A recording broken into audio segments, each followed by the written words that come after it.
So today we're going to figure out how, if you're growing your seeds indoors, how you're going to then thin out your plants, because if you've done it correctly, you've sprouted more than one seed in a pack just to make sure that you have proper germination. And as you can see here, we have 2 plants growing in actually we have 3 here, and we need to remove some of them because we want only 1 seed per pack, 1 seedling per pack, and we want to pick the best one. So we're going to kind of look and see here, and look and see which is growing the strongest. So I'm going to thin out and cut back the ones that aren't.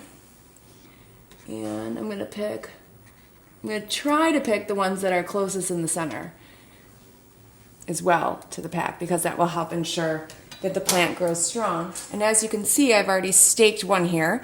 Our lights are down low so that we can make sure that the plants grow up strong, but now they're getting big and bigger, and we're going to raise up the lights a little bit to ensure that they have room to grow, and also that we can stake the plant.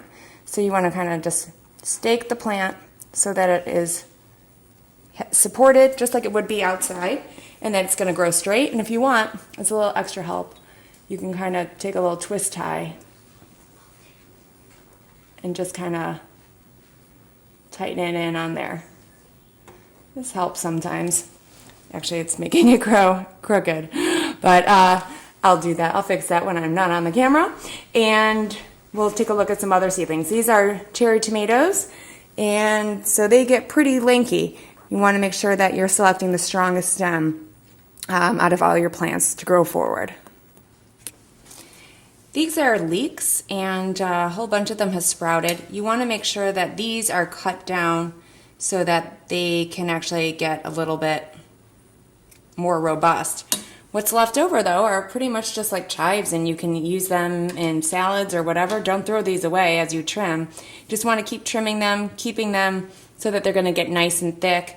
You can thin them out if you want at this point, or you can let them grow a little bit longer to see which is going to be your best plant. That's what I do. I wait a little bit longer on the leeks. They are slower growing, and they're best thinned out in a little bit.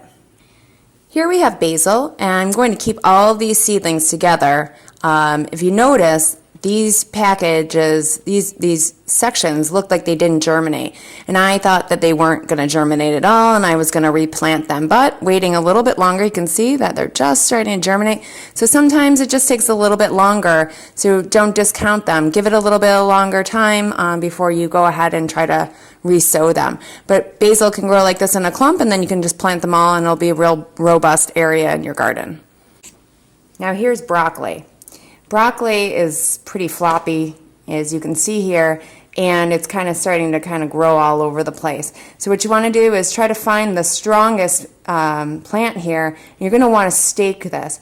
They're real thin and gentle at this point, so you want to not use that twist tie method right away, because you could end up breaking off the stem. They're not really strong enough for that at this point, but just try to support them with a chopstick is what I always use.